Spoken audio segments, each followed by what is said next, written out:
Yo, what is going on, everyone? It is Wraith here, back with another video, and I am trying to do the daily upload grind, so we'll see how long I can go with this. But basically, in today's video, I'm going to be talking about how to get high kill games in Season 6, or even how to beat your kill record. So for example, if you only got 5 kills before, I'm going to talk about in this video how you can beat that, or even 15 to 20 kill games. Like, this is going to be for everyone. In the background, I'll have Mitro's gameplay of him dropping, I think it is like a 21 kill solo arena. So watch in the background and actually watch how he W keys, watch how he gets so many kills, and yeah, that's basically it. So if you're looking forward to this video, make sure you slap a like button on it, hit that subscribe button, and let's get right into the video, guys.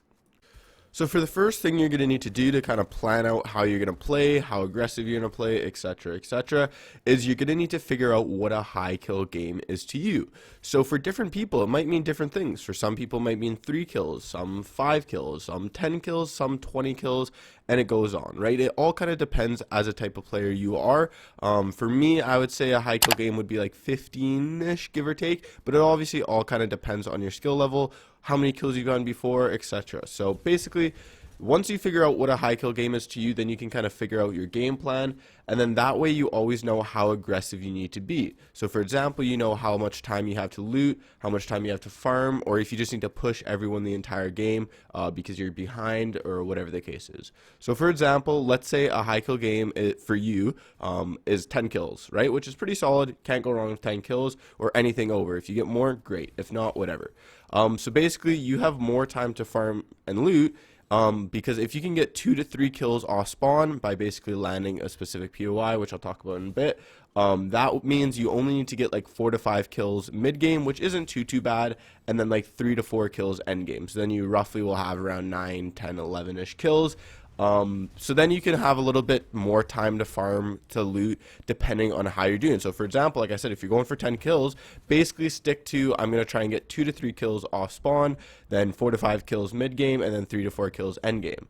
So basically, you need to track your kills by saying if off spawn you only have 1 kill, then you don't really have that much time to loot, you don't have that much time to farm because you're behind on the kills, right? So you're going to have to play a little bit more aggressive, you're going to have to leave your POI or wherever you landed and go and try and find people because you're behind. If you have 4 kills or 5 kills off spawn, or even 2 to 3, then you have a little bit more time to kind of loot up, farm up, make sure you have full shield, good weapons, you can maybe craft a little bit of weapons, whatever the case is, because you have a little bit more breathing room because you've already gotten enough kills, right? So kind of just always track and pay attention to how many kills you have. That way you know if you have time or you really need to find people, you really need to kill people because you're behind. So for example, if you want 20 kills, you're probably going to need like 5 kills off spawn, 10 to 10-ish, give or take, mid game, and then hopefully 5 kills end game. So if you only have 1 kill off spawn, you probably know that you need to start W key and you don't have time at all to loot, craft, nothing. You just got to straight up leave wherever you landed and straight up W key every single person you see. If you have 5 kills off spawn, then you can play it a little bit more passive, but you're obviously still gonna have to W key, right? Most likely you'll be rushing the entire game if you're going for 20 bombs, but hey, whatever, how it goes kind of depends how you're doing. So now the next thing you're going to have to decide upon is landing for depending on how many kills you want. So again, let's go for the example that you want 20 kills. For 20 kills, you're going to have to find a lot of people, right? So you're going to have to get a lot of kills off spawn. So you're probably going to have to land new POIs such as Bony Burbs or Colossal Corpse. You might get lucky and be able to land Pleasant or Lazy Lake, sometimes Misty, depending on where the bus is. Like if it's a hot drop and the bus is going over that place first, then you might be able to get away with it just because there most likely will be a lot of people jumping out of the bus, go into that place. But most likely you're going to have to go one of those kind of 4 main places if you're going to look for a 20 bomb, unless you can get kind of lucky and find a lot of people mid game and end game. But honestly, I doubt it. You're probably gonna have to get around 5 kills if you want to get a 20 bomb just off spawn. If you're going for like 5-10 kill games, then you can go a little bit more passive. You can land places like main POIs, but not those main kind of 4 ones. So for example, places like Retail, Craigie, Steamy, the Odd Time Misty if it's not a hot drop, things like that, Slurpee, you can land there and get maybe 2-3 kills off spawn and then kind of play out the mid game and end game like I said in the first tip. But basically, depending on how many kills you're going for is really going to matter, because getting off spawn rips and getting off spawn kills is really going to set you up for your mid game and your end game. Like if you have 0 kills off spawn yet you're going for 15, 20, even a 10 kill game, it's going to be a lot more difficult, because finding even 8 people mid game is pretty difficult, and then finding that many people end game is also pretty hard. Also, the hard part about getting like 20 bombs and even 15 kills is off spawn, you're going to die a lot more than if you're going for 10 kill games. And the reason for that is you're going to be landing places with a lot more people, meaning a lot more RNG. A lot more people you can just get third partied. You're probably not going to have great mats, so it's going to be a lot harder to fight. Like you're going to have to rely on aim, positioning, etc., etc. When you're going for the 10 kill games, you're going to have a lot better chances of getting those 10 kill games more often, because places like Steam and stuff should only have 1 to 2 people, 3 people, so you're not going to have to deal with 100 people all fighting you when you have 0 mats, 0 shield, etc. So just be aware, if you're going for the 15-20 kill games, you're most likely going to die off spawn a lot, but you can't really do too much about that. So the next thing is you're going to have to learn and be hyper aggressive when fighting people. Now, some of you guys might know what that means, some of you guys might not. And basically what it means is you're going to need to be like a pro player and always apply pressure and always try and get the first shot in. That will dictate the fight so much, and so many players who are pro players are so good at just constantly dealing damage, not even damage, but just pressuring their opponent. So basically the whole game plan when you're fighting someone and pushing someone is you want to try and get the first shot. Obviously, if you can. Nowadays, with no first shot accuracy, it's a little bit harder unless obviously you craft the weapon. But just try and get that first shot in.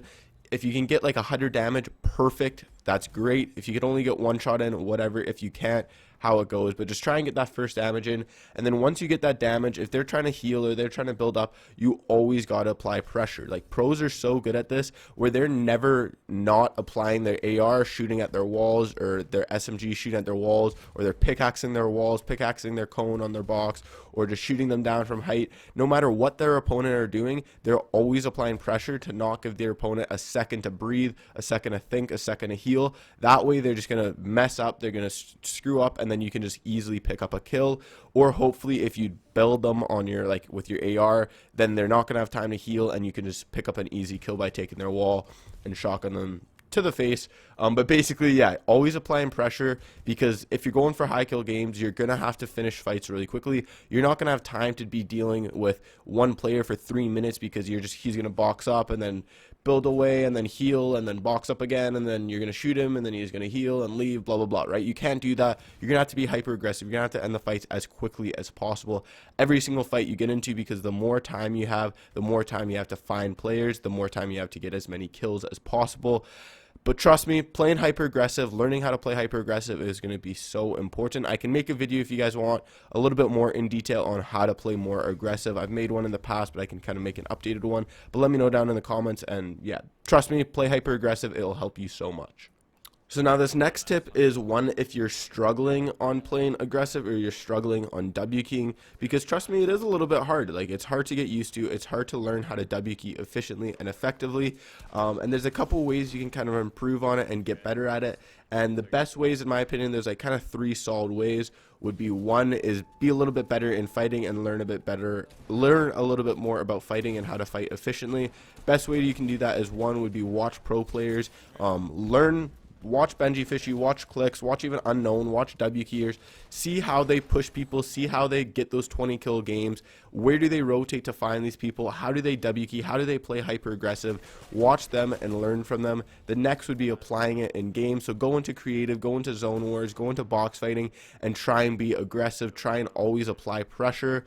Make sure you're learning, make sure you're actually doing it. So for example, don't just go into zone wars, and if you're trying to practice W keying, don't just go in there and box up and play for end game. Push every single person you see, and you'll learn from your mistakes. If you die from a third party, you'll know, okay, maybe I need to build on the way when I'm pushing someone. If you die from a box fight, be like, hey, I shouldn't have done this time. The next best way I'd say is play duos, play trios, play squads with your friends who are somewhat decent, and practice W keying there. It's a lot easier to W key when you're with a group, because you don't have to rely on yourself always. You have backups. You can always get bailed out from your friends. So W key with duos, trios, squads, as long as they're decent players, and then learn and put that into your solo gameplay. Once you've done it a couple times with your trio and squad, you kind of know somewhat what to do, how to play, like how many kills you actually really need to get high kill games, how to apply pressure, things like that. So do it with a squad, play with trios, duos, blah, blah, blah, and then go into solos and you use what you've learned and put them into your solo gameplay. It's very similar playing solo W keying as it is duos, trios, and squad. It's obviously a little bit different because you don't have people to fall back onto, but it's still very similar. But yeah, try those things if you're struggling with W keying, because W keying isn't as easy as everyone makes it sound, or even as I make it sound. So try those things, see if it helps a little bit more. And if you guys really want, I can make an updated video on how to W key efficiently and effectively. But yeah, basically that's it for today's video. Hopefully you guys enjoyed. If you did, make sure you slap a like button on it, hit that subscribe button, use creator code WraithFN in the item shop, and I'll see you guys in the next video. Peace.